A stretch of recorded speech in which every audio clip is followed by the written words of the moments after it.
Hello to all. I'm the Resilient Warrior, and guess what? You too are a Resilient Warrior.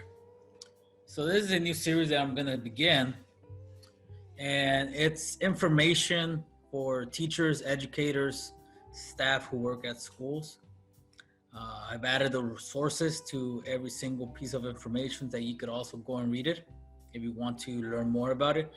But pretty much, this is a project I began during the summer in which I created so far 11 newsletters to share at my place of employment. It has been received really well. And so I thought that, you know what, there are thousands of teachers out there, there are millions of students out there, there are millions of parents who may also benefit from this information. So as you see with each video, I am not an expert in creating a newsletter. I admit that, okay?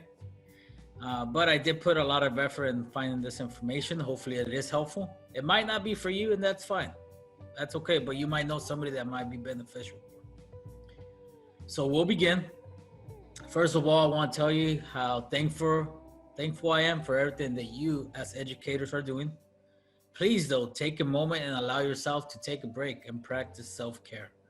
That's going to be a theme of the newsletter. It's providing tips for you educators and how to manage stress. And then as each newsletter progresses, it's also going to be teaching or showing information about what to do with to engage kids in the virtual classroom, and also how to apply it once we do return to school. It's understandable if you are feeling overwhelmed. As an educator, you may need a reminder that practicing self-care is essential to your well-being, especially during times of uncertainty and transition. And we all know there's a lot of uncertainty in these last couple of months and still right now. And we're transitioning daily to different stuff. So remember, self-care is so important because you are entrusted as educators in taking care and educating millions of students. So first part of this is practicing self-care during the coronavirus. 5 tips for teachers. This was information published by Brittany Newcomer. First, set and maintain boundaries. Dealing with changes to routines and schedules can be challenging. Working from home can blur the lines of when the workday starts and ends. Determine a schedule that takes into account and start and end time, your self-care practices and breaks. It's very important. I have been working from home since March.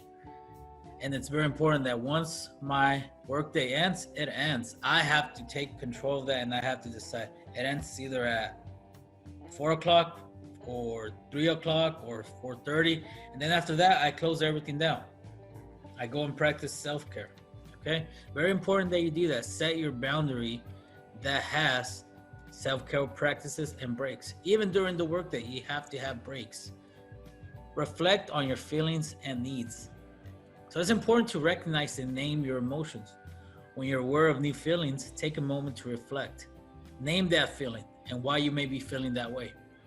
Think about what you might need at the moment and in the future. So for instance, if I'm feeling frustrated, if I'm feeling overwhelmed, I need to take a break, go take a deep breath, go walk up my stairs, drink some water.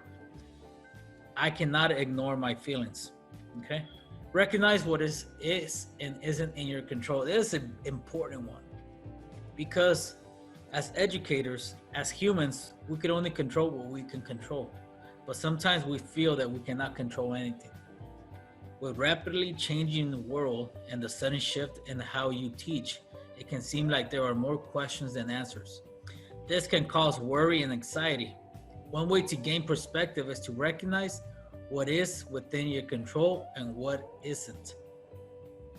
Okay, what can you control as a teacher?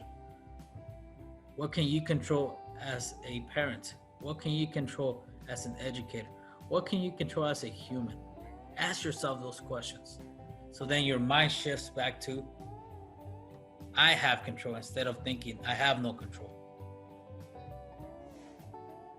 Because you want to reduce the anxiety and worry. If you feel and if you think that you cannot control anything, anxiety might rise. Acknowledge moments of gratitude or joy. So this is another great way to deal with the stress of your everyday task as a teacher. Look for moments of joy and connection and hold on to them. Try writing down humorous moments, something that made you smile or something that you're thankful for. You can write these moments in a journal or jot them down on a note to put near your workstation. You can also share these moments with your students and ask them to share their own. So again, this is how you could also interact with your students. Make it an exercise at the beginning of your classroom, at the end, in the middle, where you ask each other, write down what you're happy for. Write down what you're grateful for. Do this throughout the day for yourself as well as a self-care tip. Finally, use self-care routines throughout your day. Starting and ending your day with self-care practices can be very helpful.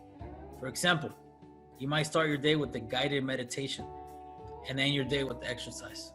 But it's important to look for small ways to take care of yourself throughout your day. Again, you have to incorporate self-care throughout your days. There's no way around it. If you don't practice self-care, you could burn out. We don't want that. I don't want that for you. Okay, so as you can see, these are 5 tips.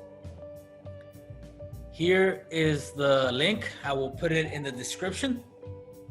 And you guys could read more upon it, and hopefully that sparks interest and you want to then start searching for additional tips. So the first newsletter, pretty much the first page, it was the tips. And then the second page was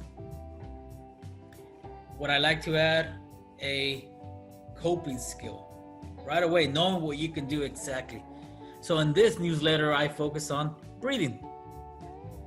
Right now, you can pause the video, ask yourself, or even notice how you're breathing this. But then ask yourself, when I'm angry, frustrated, restless, overwhelmed, how does my breathing change? When your breathing changes, it affects your body, it affects your mind, it affects everything. So if you're able to acknowledge that and notice that your breath changes, whenever you name that emotion, then you're able to practice deep breathing to maintain it and balance it again, okay? So why is breathing important? Well, breathing is such a fundamental part of our lives, but stress can interfere with it in a negative way by shortening our breathing. How many of you guys, when you guys get overwhelmed or stressed out, frustrated, all of a sudden are breathing real short, real fast, shallower?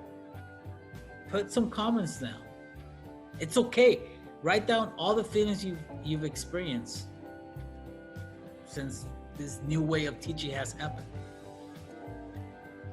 And breathing with our chest more, which constricts air and blood flow. But engaging in deep abdominal breathing can counteract many of the body's physical reactions to stress, such as lowering heart rate, releasing muscle tension, lowering blood pressure. It's also great at stimulating the relaxation response for a calmer, less stressed you.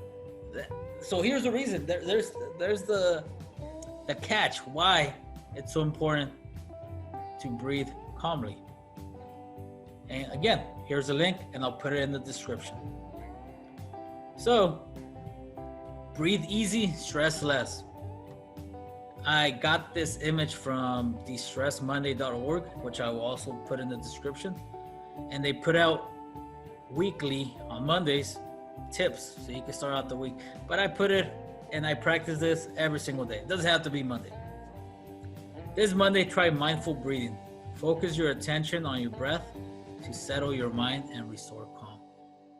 Because a lot of times with stress and with everything that's going on, our mind goes around and around. So here are the steps to practice deep breathing. Sit or lie down somewhere comfortable. Close your eyes and take a few moments to breathe regularly. Allowing your body to slow down. Place one hand on your chest and the other on your belly. Inhale through your nose for a count of 4, making sure your belly is expanding and not your chest. Imagine breathing in energy and confidence. Exhale for a count of 4. Breathing out, stale air, stress, and anything you want to leave behind. Continue this breathing for a few minutes. keep your breath even and smooth. So I highly recommend this to practice it throughout the day. And what I always do for myself is, even when I'm feeling comfortable, when I'm happy, when I'm feeling relaxed, guess what? I put it into my routine in my day where I practice deep breathing. So right now, why not practice some deep breathing? Okay? So close your eyes, or you can leave them open. It's okay, however you feel comfortable. I like to close my eyes straight and take a deep breath.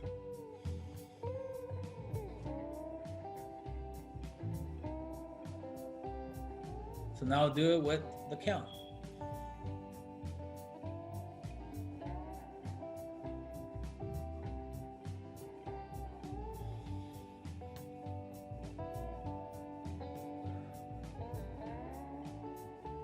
Now you might feel a little bit dizzy, and that's okay because you're really taking that oxygen in all the way to your abdominal cavity. Really practice it. Now, another thing I added to the newsletter, hopefully you guys felt comfortable practicing this. Maybe you paused the video and you practiced it. Maybe you're thinking of practicing it at the end of this video. It's okay. The important thing is that you're gonna give yourself that opportunity. Who doesn't like a picture of two cute ducks, right? So one last thing I added is phone applications that offer relaxation and mindfulness techniques. A disclaimer, of course, is many of these apps you may have to purchase a subscription, or they may offer a free trial. But a lot of them do have free material that you could use. We have Breather, Mindful Moments, Stop, Breathe and Think, Calm.com, Insight Timer, Mind Shift, Smiling Mind, Stop, Breathe and Think Meditations, and Mindfulness, and UCLA Mindful. So a lot of these things I practice. I have in my phone, I have the Insight Timer, and I also have the Breather. And I practice these at night. Maybe at night I'm thinking about something that I have to do at work and I just can't sleep. Well, I need my energy the next day, so I just put an exercise for being able to sleep. Okay? So this is what I want to do. This is what I want to offer teachers, educators, staff, parents, students. I am not giving you advice on what to do. I'm just offering information that I found while doing the research. Okay? Would love to hear your comments. Put down things that you would like me to cover, and I'll make a newsletter and we'll add it and we'll discuss it. Would love to hear that from you guys. Don't forget, like, subscribe if you feel that this is beneficial to you. Okay? I'm going to try to do my best and put out a video on a weekly basis. Which day? I don't know which day. Okay, I don't want to make you a promise to say every Monday, but I would try to put out a video every week. Today is Thursday. So today felt good to do my first video. Just felt right. And next week, I'll put out another video because it's the following week. So again, I appreciate you. Remind yourself every day you are a resilient warrior. Okay? It is tough. A lot of us are going through a lot. And it's okay to feel angry, frustrated, upset. Just remember, emotions are okay. Emotions are normal. Question is what to do with our behaviors to deal with those emotions. Let's try to shift into doing and practicing healthy coping skills. Again, thank you so much. We'll see you next video. This was the Resilient Warrior, and guess what? You're a resilient warrior as well. Thank you so much.